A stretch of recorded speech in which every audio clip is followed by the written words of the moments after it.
The sport of monster truck racing has been thrilling racing fans across North America and abroad for almost 17 full seasons. Today's lightweight behemoths battle in front of crowds of up to 70,000 racing fans on a week-in and week-out basis.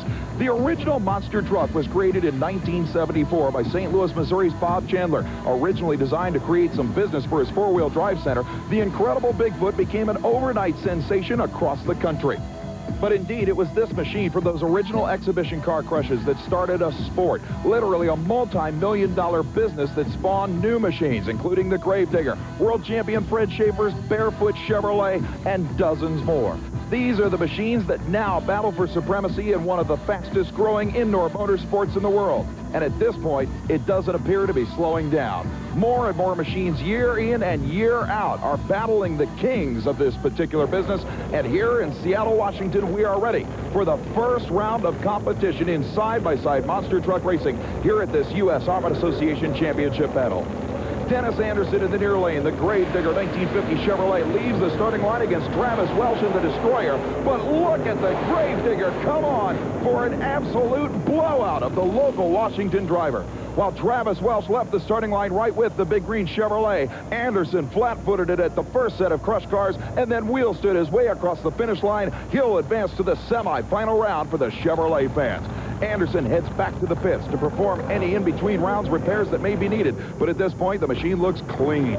Meanwhile, the local hero in the Super Pete 1947 Peterbilt tractor, Mike Welch, lines up on the starting line for his first round battle. Now, interestingly enough, Welch will get a solo run here in the first round as Terry Woodcock in the unnamed and untamed Dodge could not return. Look at Welch nearly up on two wheels, even on a solo run here in the first round. Obviously, he wants to give the hometown fans a show with the Super Pete Peterbilt. Welch will return to the pit area as the next pair of machines approaches the starting line. And interestingly enough, it looks like this as well may be a solo effort. Brian Mabey in the AM/PM Boss Chevrolet fleet side out of California was originally scheduled to take on Mike West in the Nasty Habits crew cab, but West himself scattered an engine with severe damage in the qualifying round, and Mabey will get a very, very lucky free ride into the semifinal round. He'll use this effort to test the track and the truck. And as you can see, very conservative again off the starting line. Mabey gets back at the throttle hard, bounces around at the finish line, but he'll take a free ride into the semifinal round as well. It looks like there may have been even engine problems off the starting line as Mabey eventually got full power back just before he hits the crush cars. And on the replay, you can see the rear end darting around as he crosses the finish line in a rather scary finish run. He'll head back to the pit area and remain ready for his semi-final bout. But in the meantime, out of the state of Georgia, the incredible Samson Chevrolet, as we pointed out, one of the original monster machines, moves to the starting line. Originally created by Don Maples in the late 1970s, the Samson 1 was one of the very first race monster trucks. But now he'll be taking on one of the toughest in the business, 24-year-old Jack Willman Jr. out of Granite City, Illinois, in the incredible Taurus Chevrolet, the same that took him to the #2 spot in the World Championship race in last season's events. The Taurus Chevrolet inching forward to the starting line with 572 cubic inches of supercharged Chevrolet power, and certainly Robert Parker, the driver of Samson 1, is going to have to do everything within his power to hold off the purple Chevrolet in the far lane. Inching forward, both drivers staged, waiting for the flagman's signal. Driver reaction all important, and the whole shot goes to the Taurus Chevrolet. It's not even going to be a contest. Willman shuts the power down well before the finish line when he realizes that he had the race in hand. After gaining that starting line advantage strictly through driver reaction, the Taurus Chevrolet was in perfect form, and as we pointed out, Willman didn't even need to use the power on tap in this incredible ride. As he heads back to the pit area, he knows he is one step down on his way to a championship final round berth here in Seattle. So the semifinal round will give us Dennis Anderson and Gravedigger versus Super Pete and the AM/PM Boss against Taurus. And still to come on Tuff Trax, the shootout from Landover. Who's it going to be, high roller or gone AWOL? And we'll also have a special report on pulling, and we'll witness Brian Carson's spectacular T-bone crash. Don't you dare miss it. Tonight's for the Weavers take.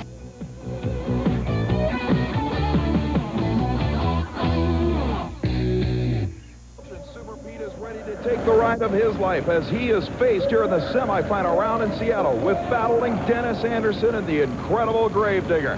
The semifinal round, the winner advances to the final, and right on the green flag start, problem set in for Welch, and Anderson literally flies into his first ever U.S. Hot Rod Association Championship round. For Mike Welch, at this point, we can only guess about the unfortunate problems with the transmission. We had just received word that indeed it was a transmission line that was the problem. He was able to repair that, and apparently the Peterbilt can run again. Mike, what exactly did you have in mind? Oh, I just want to really put on a good show for these people. We felt kind of bad there that we had a little problem, so people at the United States Hot Rod Association said it was okay for me to come back out and do a little freestyling with Super Pete for the people here. Ladies and gentlemen, it's up to you. You want to see Washington's only monster truck come out and do some freestyle action? Let him hear it. There's your answer. The floor is yours, sir. Mike Welch out of Bellingham. Now get a chance, a very rare chance indeed, to perform solo in a special freestyle period for his hometown fans, courtesy of the U.S. Hot Rod Association officials. The one-of-a-kind early model Peterbilt cab over gets ready to fire up and will get its own shot at taking on the cars any particular way he desires.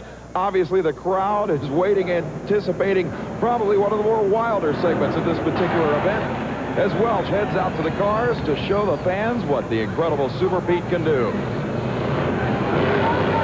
Wheeling around, the front wheels 4 feet in the air as Welch proves that he can get this thing off the ground. Spinning around one more time, he'll take yet another hit, actually getting the inside wheels off the ground on that turn. And now Welch will set himself up to take a hard left into the cars one more time. Bringing it around, he's in the air.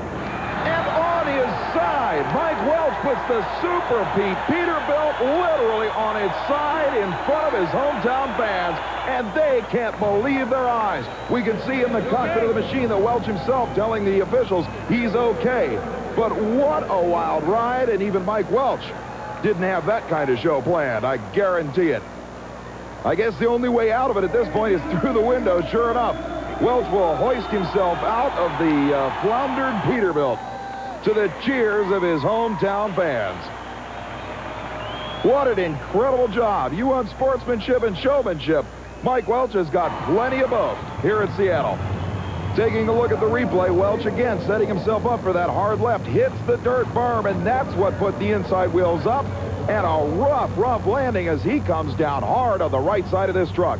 He hits the berm with the right front tires as the left tires hit the cars, and down on its side comes Super Pete in one of the more bizarre incidents we've seen yet on the U.S. Hot Rod Association Tour this year.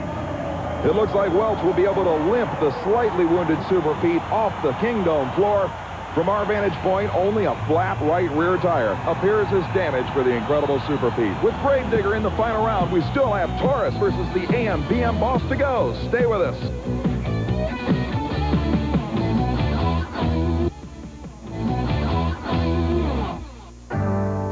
In the world of stunts, there are quite a few individuals who personify their ability with words like insane and careless. But nobody quite captures the word daring as much as Brian Carson, probably one of the greatest automobile stunt drivers ever.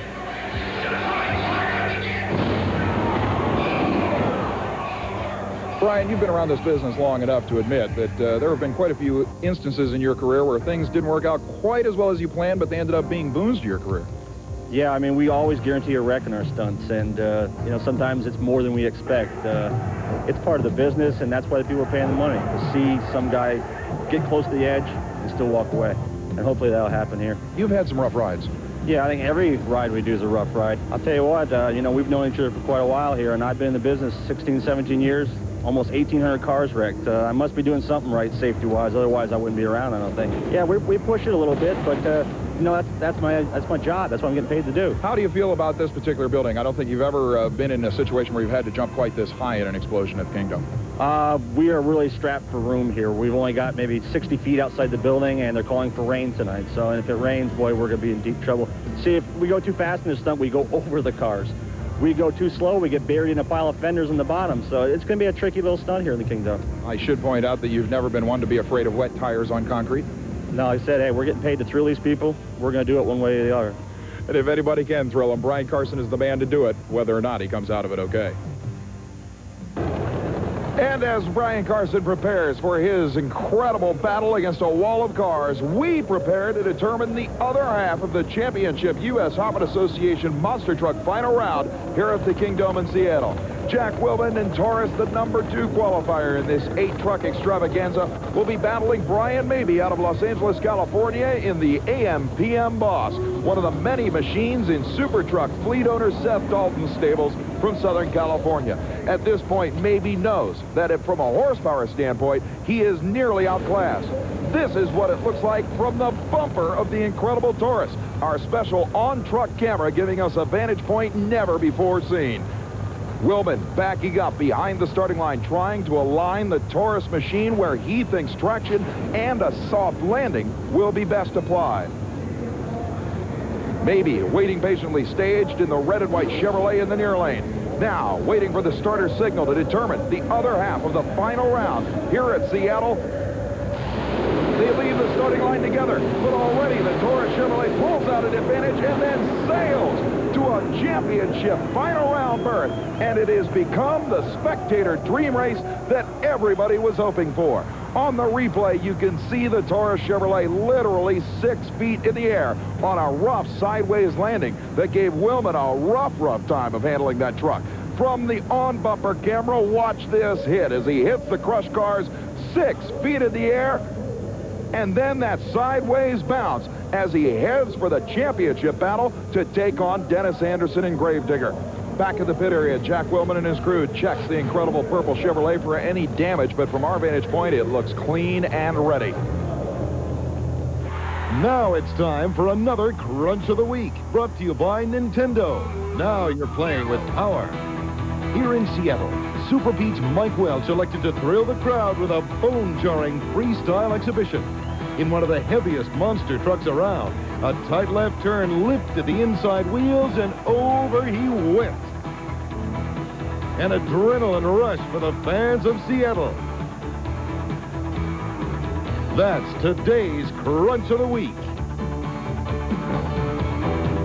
Meanwhile, in Landover, Maryland at the Capitol Center, Chris Chapman is standing by with more action. Who's it going to be in this pull-off? Is it going to be High Roller or Gone AWOL? Find out next. And one of Hollywood's most fabled stuntmen, Brian Carson, prepares for a head-on 65-mile-per-hour collision with a wall of cars. Don't go away.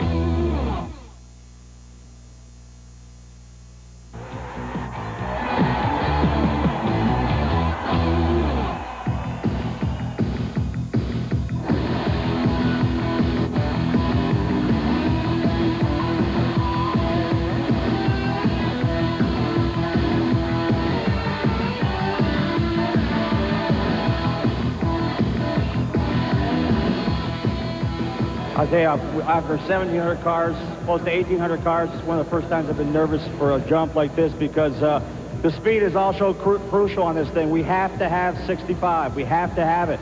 We go too slow, we go into the bottom of the stack, and the stack comes tumbling down on me. We're out there, it's raining, it's slick, but no matter what happens, I'm talking to you now because I don't know what's going to happen afterwards. Just remember, I'm keeping my word, we're going to try this thing. Seattle, you hang on to your seats. I'm going to try to hang on this steering wheel, and let's do this thing.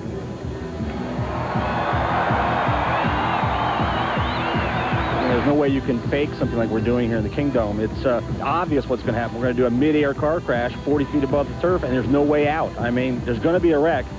We just don't know where sometimes. We push it a little bit, but you know, that's my job. That's what I'm getting paid to do. That's the difference between a stuntman who creates the illusion of danger and a man who is completely out of his mind. Now, as he said, he's got to hit 65 miles an hour, hit this ramp to hit those cars. Now, if you look real close inside that car, you will see 2 steel poles that brace the roof supports. That is to increase the rigidity of the roof so it doesn't cave completely in on Carson. Now, looking at the ramp, you would think that he is probably going to hit the cars at maybe the 2nd station wagon, or even, for that matter, the 1st station wagon. I guarantee you that Brian Carson's target is the 2nd car on that stack. I mean, the 2nd one from the top. The little Chevette underneath the top one is where he likes to hit. This is not a stunt. It is not an illusion. Brian Carson is here from Los Angeles to try and live. He's here to try and survive. He's not playing any games with you. Turning around on a rain-slicking parking lot. We can hear it coming in. Get ready. Carson brings it in. Unbelievable! Absolutely incredible. Every bit of 65 miles per hour. We don't see anything yet.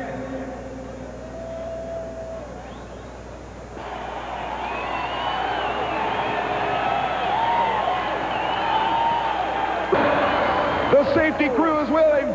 The roof of the car did cave in badly and on the driver's side. I should point out that those roof support poles that Carson uses to keep the roof up worked.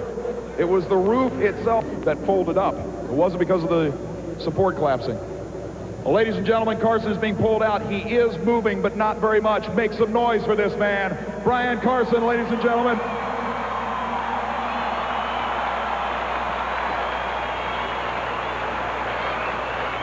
Whether or not we can get any words with him remains to be seen.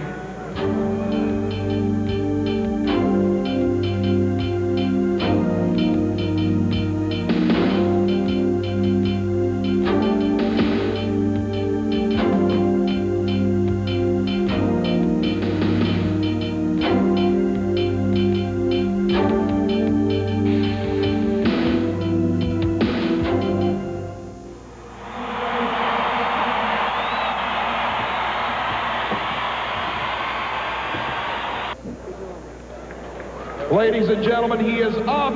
Brian Carson is up.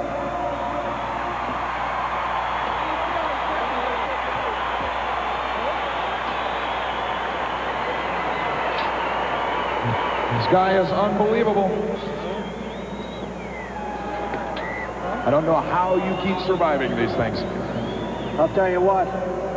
You can ask the guys in the tunnel. We were sideways, upside down, everywhere we're loose, and we come over the jump, and all I know is I said, I hope I hit this ramp, and we hit it. If we can, let's take a look at the replay here. You know, I've seen you jump enough times that I usually know what's going on, but I honestly think that this one almost looked a little too fast. Is that possible? No, on these things, the harder you hit them, the better we are.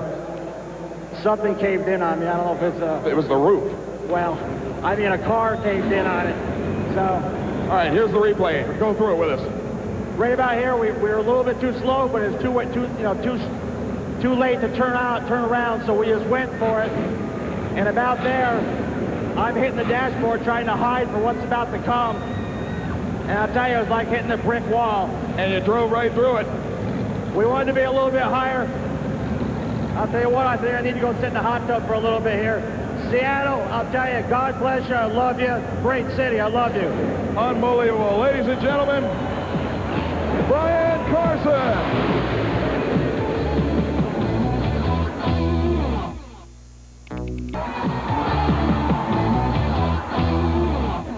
It is the championship round. We've been playing with the motor last weekend, and we got a few things straightened out, and it really worked out well.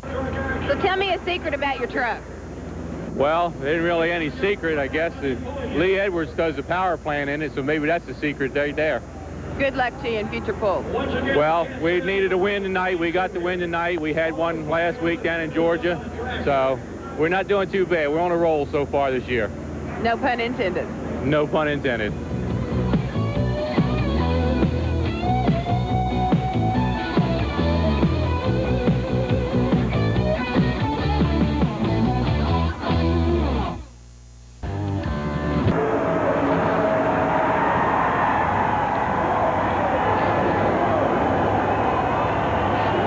The match that virtually every spectator and both of these drivers wanted so badly has now become reality.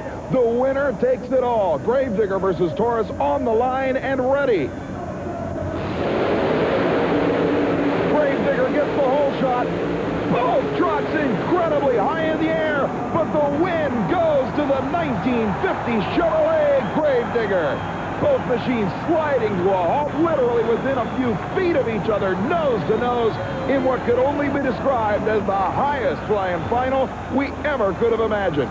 Dennis Anderson, although a campaigner for years, pulls off his first U.S. Hot Rod Association National Championship victory. So the final monster truck results here in Seattle find our 4 first-round competitors. Travis Welch in the Destroyer, Robert Parker in Samson 1, Mike West in the Nasty Habits Crew Cab, and Terry Woodcock in the Unnamed and Untamed machines rounding out that first round of competition. The semifinalists, Brian Mabey in the AM/PM Boss and Mike Welch in the Super Pete. And, of course, our 2 finalists, Jack Wilman Jr. and winner Dennis Anderson in the Gravedigger.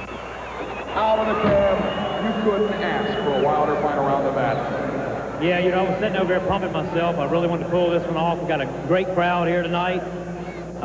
You know, we got up there, we were choosing lanes. Jackie wanted to know which lane I wanted. We both were having problems, you know, taking off with traction. He got over and swept his lane. I said, well, what the heck, I'll give mine a shot. My lane's pretty clean, and it worked. I want you to watch the replay because you do not realize how far out of shape Jack Wilman was in the other lane, but so were you. Here's the launch. The whole shot is what won that starting line lead for you. Yeah, that's what I knew. I knew if we got a good, you know, a good shot off the line there, that's what was going to do it. Now look at this height. Yeah, I'll tell you, you know, I knew I hadn't run that lane hard all night. Oh, wow, that looks like one of my runs there. Taurus is pulling off. Yeah, I didn't run that lane all night, you know, that hard, so I knew that lane was going to give me more air, but I felt like I could get a better hole shot, and I felt like that's where the race was going to be won. I know both of you wanted this so bad. Maybe we can get a word with Jack Wilman if he'll come over here momentarily. Oh, but indeed, the battle royale that everybody had hoped to see, Dennis Anderson versus Jack Wilman, comes to a head, and it's the North Carolinian winning it all. Ladies and gentlemen, certainly the man who wanted it just as bad as Dennis Anderson was Jack Wilman. And Jack, if you saw the replay, you saw just how far out of shape that truck was. Yeah, I kind of went over the dirt hill kind of hard, but I knew I just had in my mind that's what it was going to take to win, and I give it all I had. And I guess I was a little late on the takeoff because he got me off the line right off the bat, and all I could do was keep in it and try, and it got way up on the front end, and when the front end's up in the air, the back wheels are going to go across first before the front does, so... It was almost straight up and down at the finish line. Yeah, the tailgate rubbed the cars, so you know it was straight up and down. Certainly wildest possible finale. You couldn't ask for a more intense battle between 2 drivers who wanted to race each other more than they wanted anything at this event. But now it's over, or at least this round is over. You certainly couldn't have asked for much more at this one. Without a doubt, the showdown of all showdowns so far this year, with the newcomer from North Carolina taking the gold over one of the toughest trucks in the business. Thanks for being with us. I'm Brent Kepner. We'll see you next time. At the Capitol Center in Landover, Maryland, I'm Chris Chapman. Good night and good trucking.